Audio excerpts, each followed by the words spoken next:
Hi, and welcome to another video update on the ever-evolving situation within the Middle East.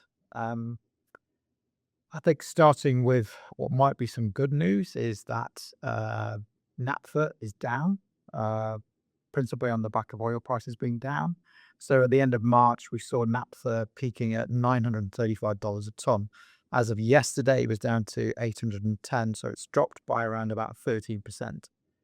That may lead to a drop in monomer pricing in May, and that will hopefully give some respite to sort of like the very, very sharp price increases that we're seeing already. It's not necessarily going to bring prices down, but what we may see is a break on the momentum of the prices like rocketing up in the way that they are at the moment. Some industry suggestions that LDP pricing may be hitting a peak. It's at record levels. A lot of suggestions that it can't really go much further than where it is, sort of 2003 to 2,500 euros a ton. That's the record level, far higher than we saw in both the recent peaks post-COVID and with the Russian invasion of Ukraine. So some hope that although it's at a very high level, it is going to peak and not carry on going up. Not entirely sure that we will see the same for things like LLDPE, HDPE, PP, which we are much more reliant on imports for. So thinking about HDPE, very significant reliance on the Middle East for that. 84% of the polyethylene produced in the Middle East passes through the Strait of Hormuz. And obviously, that's a fairly major issue at the moment. Sort of back in February, there were 30 to 40 cargo ships per day passing through the strait. At the moment, it's 9 to 5. So it's in severe restriction in terms of the shipping of goods. You can land bridge through Saudi Arabia from one side to the other, but obviously that's expensive. It's time consuming. There's not the capacity to do it. So we're going to be very, very restricted in terms of HDPE, LLDPE coming out of the Middle East. You've got a lag, so you can sort of see that, 4 to 16 weeks, depending on which part it's coming from.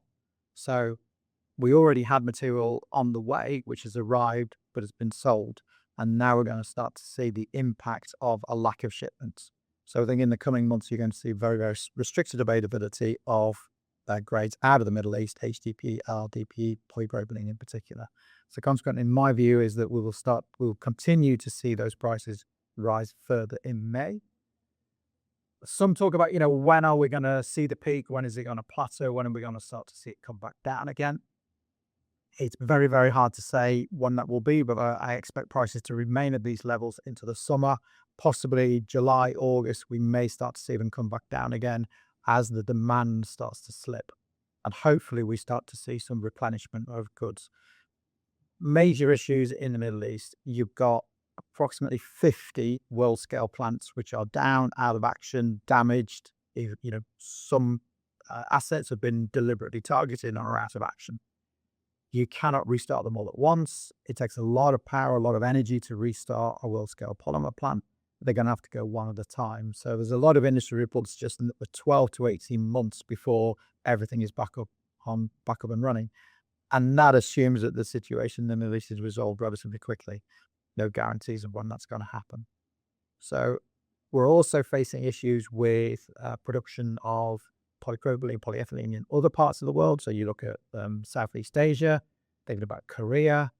Their government is now restricting exports of certain goods. So they're sort of making laws to stop people hoarding. So we're going to also see issues with supply of polypropylene out of other regions of the world because they cannot get the raw materials to make polypropylene themselves. Going to be very challenging for more months yet. We will do our best to keep you updated.